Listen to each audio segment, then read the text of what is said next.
Bonjour à toi et bienvenue sur Kidjani. Dans cette courte vidéo de quelques minutes, je vais te donner la liste de mes outils, mais surtout de mes sites que j'utilise au quotidien pour créer mes sites internet. Reste bien jusqu'à la fin car le dernier est incontournable. Premier outil que j'utilise est un site qui s'appelle Behance.net. Behance me permet de trouver l'inspiration. Une fois sur Behance, je vais dans Champ créatif, puis je choisis Conception de site web.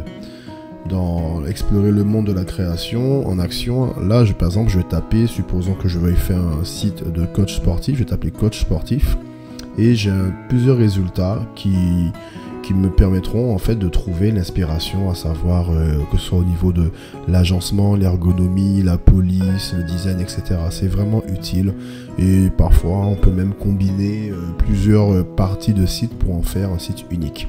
C'est vraiment pratique et il peut être utile dans différents autres domaines que conception de site internet. Mon deuxième outil, c'est une extension Google Chrome. Il s'agit de What's Font. Donc What's Font en fait est un outil qui va te permettre de récupérer la fonte, la police, c'est-à-dire hauteur de ligne, taille de caractère, etc. Sur une page web directement. Donc c'est vraiment utile hein. Quand tu vois une police qui te plaît, une fonte pardon, tu peux directement avec cet outil savoir de quelle fonte il s'agit et éventuellement la récupérer sur un site comme Dafont ou font.google. L'outil suivant est encore une extension pour Google Chrome, il s'agit de Color Pickers. Donc Color Picker en fait me permet de récupérer le code hexadécimal d'une couleur sur une page web. Ça peut être la couleur d'un bouton, la couleur d'une image, la couleur de fond d'écran, peu importe. Cet outil aussi est vraiment utile. Encore un autre outil, c'est de nouveau un site internet, ça s'appelle Coolors. Donc sur Coolors, on peut générer des palettes de couleurs pour établir sa charte graphique. Et éventuellement, on peut importer l'image, par exemple le logo d'un client. Et Coolors va se charger de te proposer une palette de couleurs en fonction de l'image que tu as préchargée.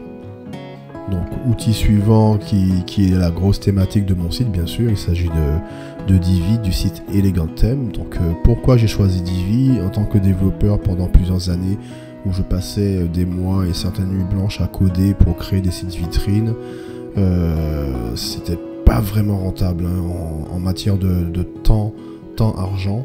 Aujourd'hui, je peux sortir le même site vitrine en 4 heures grâce à Divi, c'est incroyable, ça a complètement changé ma vie et je recommande fortement Divi. Place à l'astuce du jour, il s'agit d'un site qui va te permettre en fait de récupérer, d'utiliser pour tes sites des extensions premium. Prenons l'exemple de MemberPress qui coûte 199 $ par an. Pour ton client, ça sera un coût supplémentaire. Que dirais-tu d'avoir un site qui te permettrait dans un premier temps d'avoir la même extension pour environ 4 $. 4 $ pour cette extension. Alors, il faut savoir qu'en utilisant ce site, tu ne pourras pas mettre à jour directement les extensions depuis ton back-office de WordPress. Il te faudra aller sur ce site et récupérer l'extension que tu mettras à jour manuellement. Mais franchement, pour le prix que ça coûte, c'est vraiment une aubaine. En plus, ce site propose 2 abonnements. Un abonnement à l'année ou un abonnement à vie. Personnellement, j'ai pris l'abonnement à vie lors du premier confinement de 2020 et je ne regrette pas. J'utilise ce site tous les jours. J'ai pu créer tellement de projets. Mes clients sont contents parce que du coup je leur sors des sites pas chers et moi j'ai accès à toutes les extensions, je peux même je peux même les tester avant à volonté, les désinstaller, voilà quoi, donc c'est vraiment génial. Alors ce site, il s'agit du site pluginthemes.net, je t'invite à y faire un tour. C'est tout pour cette vidéo, je te dis à très bientôt sur Kidjani Academy.